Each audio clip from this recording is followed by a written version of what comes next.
Hi guys, today's story is called Bedtime Without Arthur.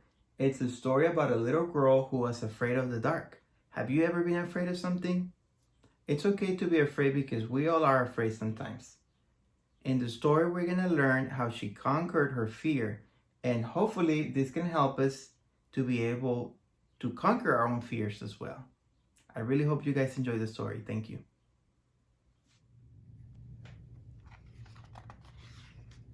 Bella has a bear, a very special bear called Arthur. He's as brave as a knight, he's as strong as 10 elephants, and he does karate. When Bella sleeps, Arthur is busy. He guards the bed and keeps away monsters that come sneaking from the shadows. Safe in her bed, Bella dreams of her favorite things like rainbows and rainforests. One morning, Arthur was worn out from so much karate.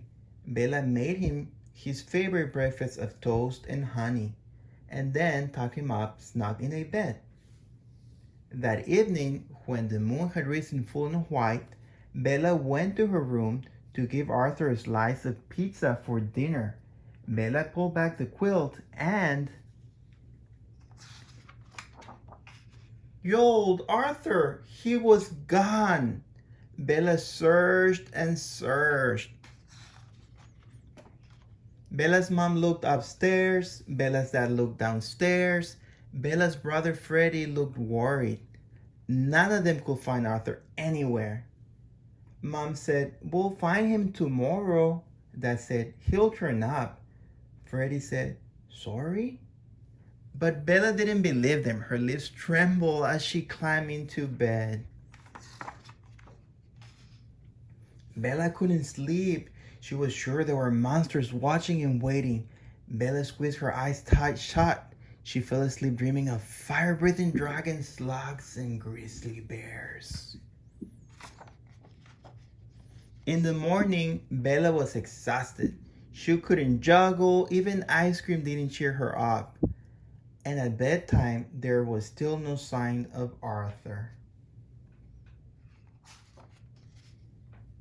The wind began to blow and howl. Bella woke with a start. She saw things looming and scratching at the glass. Bella leaped out of bed and ran as fast as she could across the hallway into her brother's room. Freddie was sound asleep. Bella began climbing into his cot. Peeking from under the blanket, she saw the tip of a soft, furry nose. It was Arthur!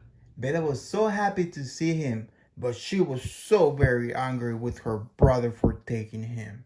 She grabbed Arthur and headed back to her room. Left all alone, Freddie was afraid. "Monsters!" he cried. Bella pretended not to listen. "Serves him right," she thought. Bella looked back at her brother. She saw Freddie's eyes wide and full of tears, and her anger melted away. Bella realized that Freddie needed Arthur more than she did. Freddie wasn't nearly as strong and brave as she was. Bella took Arthur back to Freddie and tucked them both up in bed.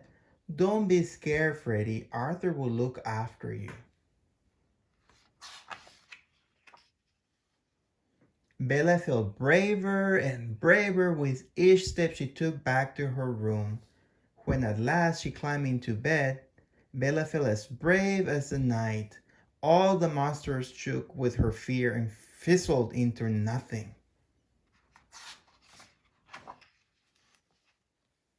That night, Bella slept long and deep and dreamed of all her favorite things, and so did Freddie.